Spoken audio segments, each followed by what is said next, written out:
Dahil nga sa maraming nagtatanong sa inyo, mga Itechua, kung ano ba ang gagawin Team Marcos kapag ako ay ginaras-giras ng mga abusadong Ola na to?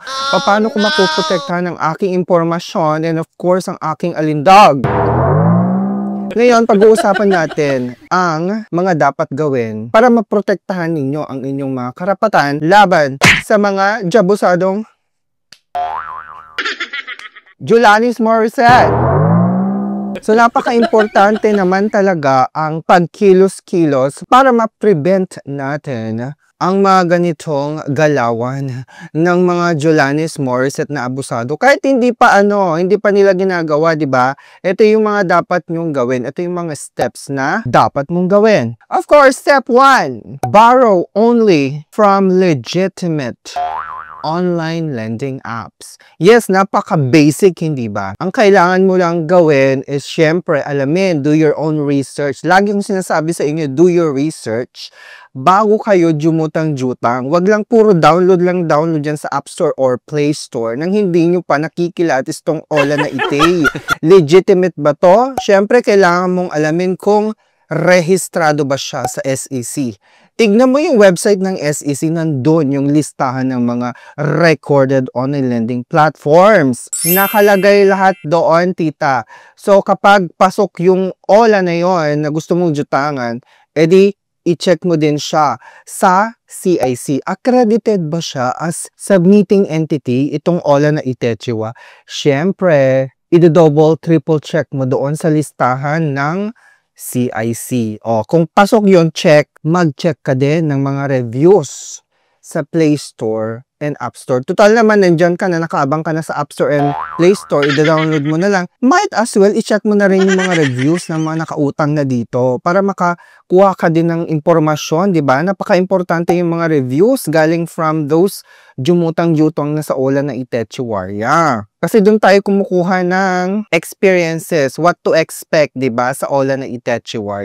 Kung okay siya, has a positive feedback naman, then gora, utangan mo na. Kung kinakailangan mo ng jumutang, di ba? Why not? Walang masamang jumutang basta maging responsableng jutangera ka lang talaga. So, i-avoid mo yung mga wala sa listahan ng SEC at CIC. Okay. Step 2, be careful with app permissions. O lagi kong sinasabi sa inyo, syempre, kasama na yan sa pag-download ng mga online lending app, yung mag-grant ka ng permission sa kanila para ma-access nila yung mga specific information like your contacts, location, calendar, messages, gallery, device information. Yun yung mga usually kinukuha ng mga illegal or mga jabusadong online lending app. Sa dami-dami ba naman ng ating mga reviews dito sa channel na ito, check nyo na lang yung mga Ola na sobrang manguha ng impormasyon. Lahat na yata gustong kalkalin sa inyo, hindi ba? Sagad sa buto ang gusto nilang malaman.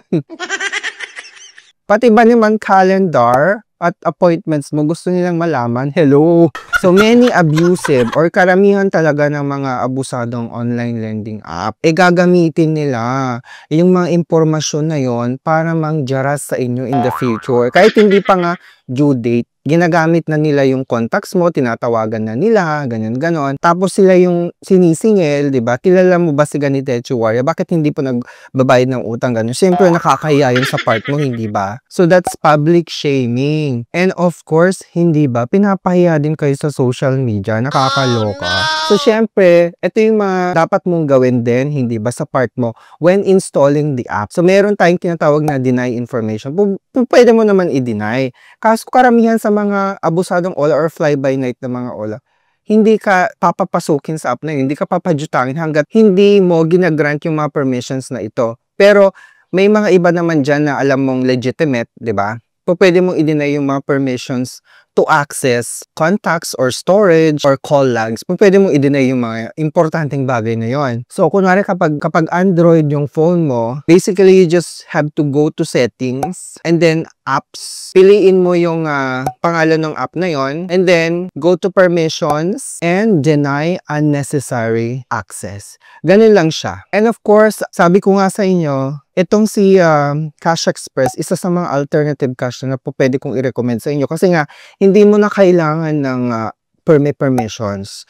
Hindi mo na kailangan ng app para mag-download. All you have to do is to go to their website directly. Pwede mong gamitin yung link ko sa baba para ma-redirect ka na agad doon sa website nila para mas mapadali ang inyong application. So, gamitin mo yung link ko dito sa baba. Subok ko na itong si Cash Express kasi nga, aside from SEC-registered siya, accredited pa siya ng CIC. So, ibig sabihin, legitimate po siyang online loans, okay? Na hindi mo na kailangan ng app. So, meron silang 0% interest for the first 7 days. So, recommended ko ito sa mga first-time jutangera with Cash Express kasi nga wala kang babayarang any patong-patong na interest kay Cash Express. So, subukan mo na mga Mima. At syempre, ang pangatlong steps, report harassment immediately. Syempre, yung mga iba dyan nagre-report. Alam ko naman, yung mga karamihan sa inyo na mga naging biktima ng mga abusadong OLA or pangjajaras ng mga online lending app agents ay nagre-report naman. Kaso hanggang dun na lang, hindi ba? Hindi naman kayo dumadalo sa mga hearings daw. Kaya, binabasura ng korte yung mga complaints ninyo. Kasi nga, wala silang nakikitang enough evidence o kagaya ng mga witnesses or mga ganyan pumupunta or dumadalo sa hearings. Kaya minsan binabasura, 'di ba, ng korte 'yon. So kapag nag-report po tayo laban sa mga pangjajaras ng mga OLA, siguraduhin din naman natin na dadaluhin po natin yung mga hearings kung ipapatawag tayo, hindi ba? Kasi sayang lang din yung pagre-report natin o pagpa-file natin ng complaints. Though hindi dapat doon natatapos yung pagre-report natin sa mga authorized agencies or government agencies, dapat samahan po natin ng appearance din kapag tayo ay kinailangan ng korteng mag-testify, diba, sa ganitong klaseng pagre-report. So, syempre, once na naka-receive ka na ng harassment from that online lending app na abusado, matik na yan, tita, mag-report ka na agad sa National Privacy Commission. Kapag ginamit na nila yung contacts mo, yung phone book mo, at tinawagan yung mga nasa phone book mo na wala ka namang authorization para gawin ng isang abusadong OLA na yon, matik na mag-file ka na ng complaint sa National Privacy Commission because that's violation of your data privacy, okay? Under the Data Privacy Act of 2012. So kapag in-access nila yung contacts mo, syempre yung galleries mo, yung mga photos mo, kung may mga videos ka pa dyan, pwede nilang i-access ng mga abusadong OLA yon. So i-report mo po yan kapag napahiya ka sa mga Facebook buy and sell group. O diba, screenshot mo lahat yun, tita. Pati yung mga text messages ng mga contacts mo na na-receive nila, diba, na pangungulit. I-screenshot mo lahat ng yon. Tapos mag-file ka ng complaint sa National Privacy Commission. All you have to do is just to go to their website. Merong steps doon kung paano mag-file ng complaint. Nasa description din yung link ng website na yon. Pangalawa, hindi lang sa National Privacy Commission ka magre-report. Siyempre, pumunta ka din sa website ng SEC, Securities and Exchange Commission. Kailangan mo din mag-file ng report doon kasi nga, they're under the jurisdiction. Kung nandun yung sa listahan, yung OLA na yun na nangjajara sa'yo, di ba, may listahan ng recorded online lending platform ng SEC. Tapos hinaras-haras ka, kahit wala doon sa listahan ng SEC, pag ginaras-jaras ka, matik na mag-file ka din ng report kay SEC. Siyempre, kapag wala siya doon sa listahan, paano siya nakalusot, hindi ba? So, hindi po pwedeng hindi nakarehistrado yung OLA na yon sa SEC. So, mas maganda mag-file ka ng complaint agad-agad sa SEC. Hindi lang siya yung mga license na online lending app ang po pwede mong i-report kapag naharas-haras ka. Pati yung mga unlicensed, yung mga hindi rehistrado, i-report mo din siya sa SEC. So, i-screenshot mo lahat-lahat ng ebidensya, yung mga proof mo, yung mga text messages niya, kung po pwede mong i-record yung mga sinasabi nila kapag tumatawag yung mga OLA agents na minumura ka or ano, lahat i-document mo yan. Pati yung mga pamamahiya nila sa social media, yung pagpo-post nila ng mga ID ninyo, okay, yung mga threats na ginagawa nila sa mga buy and sell group, i-screenshot mo lahat ng yon. Tapos ipunin nyo and then you file a complaint na sa SEC. So, punta lang kayo sa website. Nasa description yung link ng website na to. I-click nyo na lang dyan din. And of course, hindi lang po sa NPC at SEC kayo magpa-file ng complaint. Kailangan nyo din mag-file sa NBI or National Bureau of Investigation. So, pag mga criminal or harassment, mga threats or blackmailing, lalo kapag mga death threats, hindi ba? Syempre, mga criminal ano na yon, act na yon. So, kailangan mo din mag-file ng complaint sa NBI para maimbestigahan nila. Kasi karamihan ng mga, alam niyo, ng mga abusadong OLA, nagba-blackmail, nagpapadala ng mga death threats. Nakailang death threats na rin ako niyan. Nakakaloka tong mga abusadong OLA. Pero yung mga nagpadala sa akin dati ng mga death threats na yan, wala na. Nawala na sa Play Store at App Store. Hindi ko alam kung saan mundo or lupalop na ng mundo nagpunta yung mga Jolanis Morissette na yan. So, pwede nyo i-email mismo ang NBI. So, siguraduhin nyo na kumpleto na lahat ng mga proof and evidences ninyo ng pagbablackmail or pagpapadala ng mga ganitong death threats, diba? I-email nyo na agad si NBI. Yung email address nasa description ng video na to. Or pwede kayong pumunta sa nearest NBI office. Mas maganda rin naman talaga kapag personal kayo pumunta at mag-file ng complaint. I-print nyo na lahat-lahat ng mga screenshot, lahat ng mga dokumento. I-print nyo na, tapos pumunta na kayo sa NBI office. And then step 4, napaka-importante din ito, Mima, na abisuhan natin. Inform your contacts. Siyempre, kapag yung app nakuha, yung contact list, or yung phone book mo, noong nag-download ka ng OLA na ito, na hindi ka aware na kinukuha pala nila yung phone book mo, siyempre, may backup na yung mga yan. Yung mga abusadong OLA na yan, may backup na sila sa mga contacts mo. And gagawin nila yon collateral para siraan ka at para singilin yung mga nasa phone book mo kapag hindi ka nagre-responde. Kahit nagre-respond ka naman, di ba? Hindi mo pa due date. Tinatawagan at tinetext na nila yung mga phone book mo. So, kailangan mo ng abisuhan in advance. Lagi kong sinasabi lahat ng ito sa inyo sa mga previous video. Abisuhan mo na yung relatives mo, family members mo, mga co-workers mo, mga friends na malalapit sa'yo. So, lahat ng nasa phone book mo, abisuhan mo. Kailangan mong gawin yan. Oo, mahirap, di ba? Kasi sandamakmak ba naman ng nasa phone book natin. Alam ko mahirap pero kailangan mo gawin para maprotektahan yung mga friends, family members, relatives mo, co-workers mo, mga boss mo, or kumpanya mo sa mga harassment. Okay. So, magbibigay ako ng example. So, ang ginagawa ko dati, mini-message ko na yung mga friends ko, family members ko na kapag may tumawag sa inyo or nag-text sa inyo na naniningil ng jutang at may jutang daw ako, ganito, ganyan, just dead ma. I-avoid nyo, i-delete nyo na agad.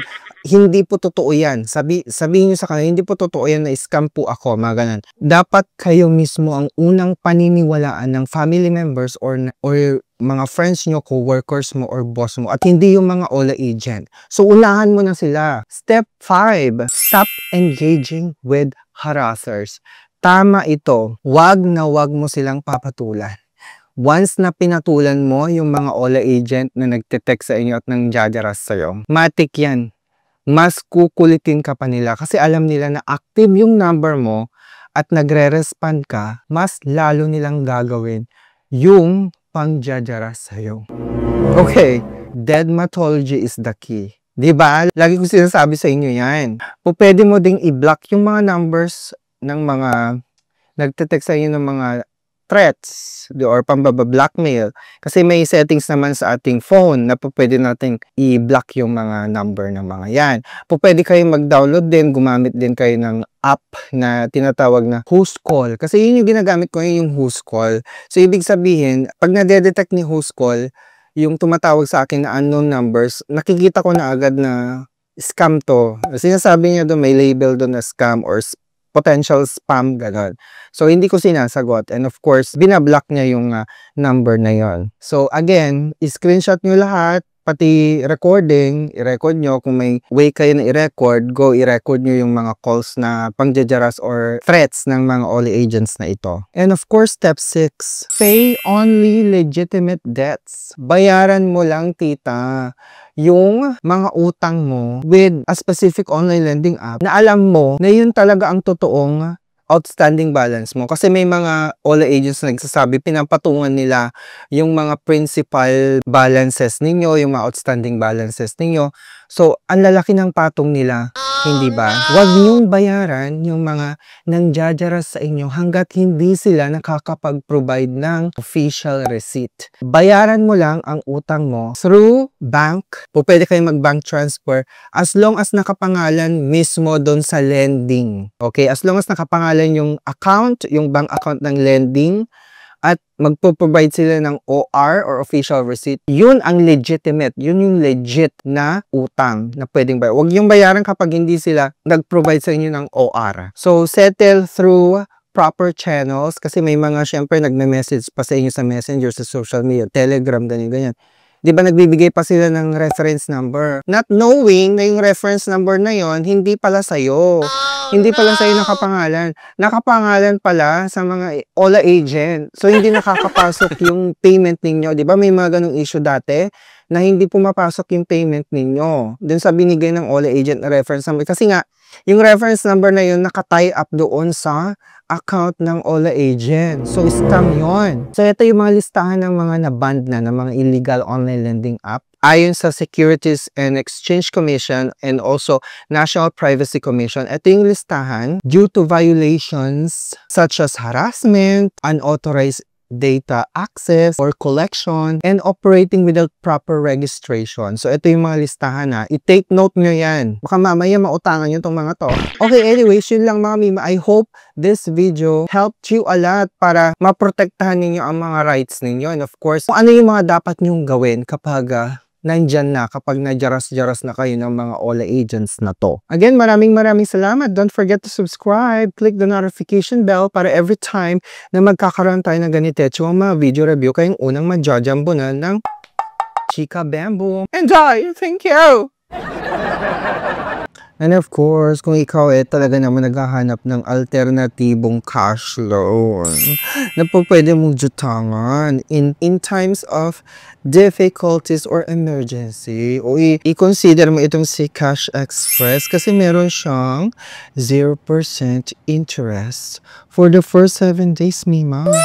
I-take advantage mo na yung Cash Express na yung 0% interest for the first 7 days. Kung kakailangan mo ng kaperahan for emergency needs, di ba? Edi, i-consider mo itong si Cash Express as an alternative option for you. And of course, huwag kakalimutan basahin ng terms and conditions bago mag-apply. If you're interested, go ahead and click my link below sa description ng Itechua.